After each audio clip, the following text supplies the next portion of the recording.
ইসলাম নিয়ে একটা আতঙ্ক আছে বাংলাদেশের। বাংলাদেশের লোকের কাছে সৌদি আরব কিন্তু অনেকে মনে করেন সৌদি আরব ইসলামের model. No, it is not correct.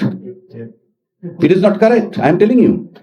আপনাকে জনগণ, পৃথিবীর যে কোনো সংবিধান জনগণের ইচ্ছায় সংবিধান হবে, সংবিধানের ইচ্ছায় জনগণ নয়। এটা তামাশা না। আপনি যখন ইসলামী রাষ্ট্রের কথা বলবেন কিংবা মুসলিম অধ্যুষিত দেশের কথা বলবেন, আপনার কাছে মডেল ইরান কিংবা আফগানিস্তান আসে কেন?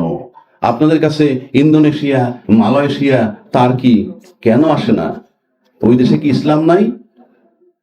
বিখ্যাত দার্শনিক ফ্রান্স থেকে গেল, কি বলে, হ্যাঁ, ইয়েতে টার্কি থেকে ফ্রান্স গেল, ফ্রান্স ঢুকে গেছে, সে তো টার্কির ভদ্রলোক, ইসলামী চিন্তাবিদ। 2 দিনের কথা বলে সে 7 দিন পরে আসছে। সাংবাদিকরা তারা জিজ্ঞেস করলো, আপনি একটা মুসলিম কান্ট্রির একজন বিখ্যাত দার্শনিক, ফ্রান্স গিয়া 2 দিনের কথা বলে 7 দিন ছিলেন, কি পেয়েছেন সেখানে? উনি জবাব দিয়েছিলেন যে টার্কিতে হয়তো মুসলমান আছে কিন্তু ইসলাম নাই, ফ্রান্সে মুসলমান নাই, ইসলাম আছে। So that is the main thing. আপনি ইসলাম ধারণ করা আর ইসলামী লেবাস ধারণ করা এক নয়।